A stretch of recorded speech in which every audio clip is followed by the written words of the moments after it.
नमस्कार। आप सभी का एक बार आमोदनी हिंदी साहित्य चैनल में फिर से स्वागत है। जैसा कि आप जानते हैं कि इस चैनल पर हिंदी साहित्य की यूजीसी नेट जेआरएफ की कक्षाएं चल रही हैं और हमारा जो टॉपिक है अभी जो सिलेबस में से यूजीसी नेट जो हिंदी साहित्य का सिलेबस है उसमें से जो हमारा टॉपिक है वह भारतीय काव्य शास्त्र चल रहा है। जैसा कि आप जानते हैं अब तक हमने आपको काव्य के स्वरूप, काव्य लक्षण, काव्य के तत्व के बारे में बता दिया था। जो आज की हमारा नया टॉपिक है, आज हम नया टॉपिक शुरू करने जा रहे हैं। जैसे हमने आपको इससे पहले की कक्षा में बताया था कि अब हम काव्य का नया टॉपिक जो शुरू करेंगे वह है काव्य के भेद। तो काव्य के भेद क्या होते हैं? भेद जैसे कि आप समझते हैं कि किसी चीज़ में डिफरेंस, तो काव्य के भेद कितने हैं? दो भेद। कौन कौन से हैं? पद्य और गद्य। पद्य क्या होता है? जिसे हम गा सकते हैं, और गद्य जो लिखा जाता है, जैसे कि आप जानते भी होंगे कि जो हिंदी साहित्य है वह पद्य और गद्य पर आधारित है, जो आधुनिक साहित्य है वह गद्य पर आधारित है, और जो प्राचीन साहित्य या आदिकालीन जो साहित्य है हिंदी का वह है पद्य पर आधारित है। इतना तो आप सभी जानते होंगे। तो काव्य के भेद, काव्य के कौन कौन से भेद है? तो हमने आपको जैसा कि अभी बताया कि पद्य और गद्य। तो पद्य क्या होता है? तो छंदबद्ध रचना जो होती है वह पद्य कहलाती है, जिसमें क्या होता है, जो छंद से बंधी हुई रचना होती है। पद्य जिसमें छंद परिपूर्ण रूप में होता है वह पद्य कहलाती है। और छंदहीन रचना जो गद्य कहलाती है। वह रचना जैसे कि निबंध हो गया, हमारा आत्मकथा हो गई, हमारे उपन्यास हो गए, ये छंदहीन रचनाएं होती हैं। इनको क्या कहा जाता है? छंदहीन रचनाएं होती है। जो हमारी कविताएं होती हैं उन्हें क्या कहा जाता है? छंदबद्ध रचनाएं। क्योंकि आपने देखा होगा कविता को अक्सर हम गाकर भी सुना सकते हैं, किंतु जो उपन्यास है या नाटक है हिंदी का या किसी भी भाषा का, उसको हम कभी भी गाकर सुना नहीं सकते, कि संगीत के साथ नहीं सुना सकते। तो जो छंदहीन रचना होती है वह गद्य कहलाती है। तो हमने आपको फिर से एक बार बता देते हैं, जो छंदबद्ध रचना होती है वह पद्य कहलाती है, और जो छंदहीन रचना होती है वह गद्य कहलाती है। अब छंद क्या होते हैं? देखिए, हमने आपके लिए परिभाषा उपलब्ध कराई है। जैसा कि आप देख सकते हैं कि वाक्यों में प्रयुक्त अक्षरों की संख्या, मात्रा, गति और यति के नियमों के आधार पर रचित पद्य रचना को छंद कहते हैं। जब भी कोई रचना होती है, यदि उसमें वाक्य में जो प्रयुक्त अक्षर की संख्या कितनी है, मात्रा कैसी है, गति कैसी है उसकी, मतलब जो लय है ऊपर है नीचे है, गति किस गति से वह चल रही है जब हम उसे गाते हैं, और यति, यति मतलब उसमें जो रोकने, यति का अर्थ होता है पूर्ण विराम, रोकना। तो यति के नियमों के आधार पर जो रचित होती है पद्य रचना को छंद कहते हैं। एक बार हम फिर से पढ़ देते हैं। छंद क्या होता है?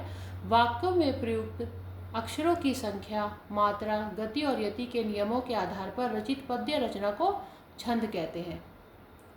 तो अब आपको समझ आए काव्य के भेद। बिल्कुल सरल भाषा में हम आपको बता रहे हैं ताकि आपको आसानी से समझ में आए कि गद्य और पद्य में क्या अंतर होता है और काव्य के भेद कौन कौन से होते हैं। तो ये होता है। फिर क्या होता है, आगे जैसे बढ़ते हैं तो कथानक के आधार पर या क्रमबद्धता के आधार पर काव्य के भेद। तो हमने आपको कल भी बताया था जो काव्य है उसके कई भेद होते हैं।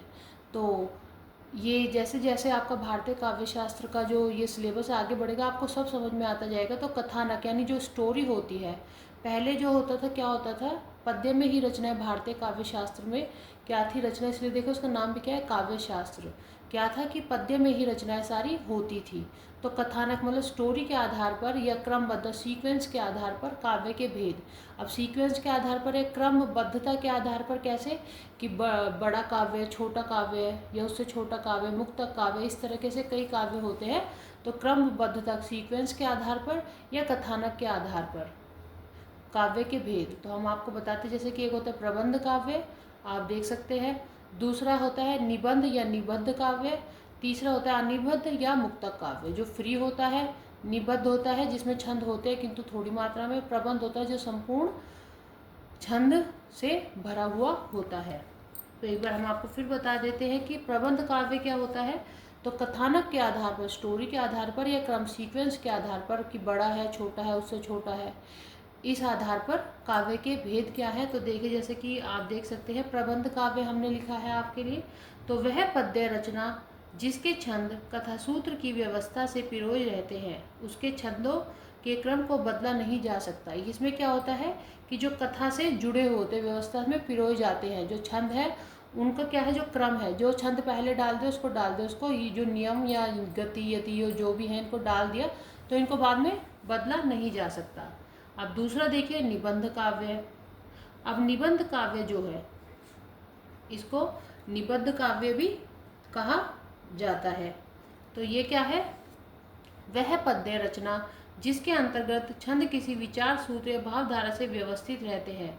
इस रचना में भाव या विचार का विकास क्रमशः दिखलाई देता है, इसी को निबद्धता कहते हैं। ऐसे ही तीसरा है निर्बंध या अनिबद्ध या मुक्तक काव्य।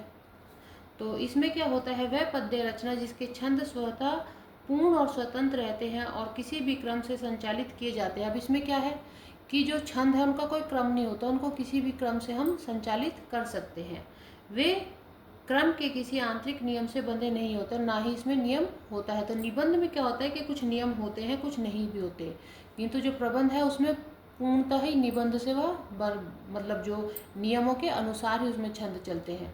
और अनिबद्ध या मुक्त या निर्बंध जो काव्य, निर्बंध जो काव्य होता है, इसमें क्या होता है, जैसे कि नाम से भी आप देख सकते हैं, निर्बंध, अनिबद्ध आ गया तो उसमें नकार आ गया, या मुक्तक काव्य जो फ्री होता है। इसमें क्या होता है, छंदों को कहीं भी कैसे भी हम व्यवस्थित कर सकते हैं, इसमें कोई नियम नहीं होता कि आगे या पीछे, जैसा कवि चाहे उस हिसाब से। तो जैसा कि मैं आशा करती हूँ आपको जो मैंने आज समझाया वो आपको समझ में आया। एक बार हम दोबारा आपको बता देते कि काव्य के भेद।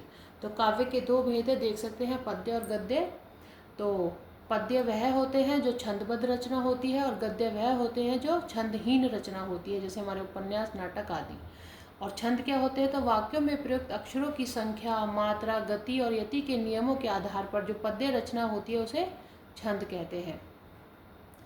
तो कथानक के आधार पर या क्रमबद्धता के आधार पर तीन प्रकार के भेद हैं, जैसे कि प्रबंध काव्य, निबंध या निबद्ध काव्य, अनिबद्ध या मुक्तक काव्य, निर्बंध काव्य हम इसको बोलते हैं। प्रबंध होता है जिसमें संपूर्ण छंद होते हैं, निबंध होता है जिसमें होते हुए नहीं भी होता, अनिबद्ध होते हैं जो स्वतः पूर्ण होते हैं, स्वतंत्र होते हैं, कोई नियमों का पालन नहीं होता।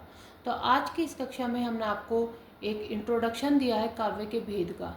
इसके आगे की जो कक्षा होगी उसमें हम आपको संपूर्ण काव्य के भेद बताएंगे कि आगे जो प्रबंध काव्य है वो उसमें कितने भेद हैं, फिर निबद्ध काव्य, मुक्तक काव्य के कितने भेद हैं, ये हम आपको आगे की कक्षा में समझाएंगे। आज के लिए इतना ही। धीरे धीरे इसलिए समझा रहे हैं ताकि आपको आसानी से समझ में आ सके। तो आप इसे पढ़ते रहिए, इसकी रिवीजन करते रहिए। धन्यवाद। आपका दिन शुभ हो।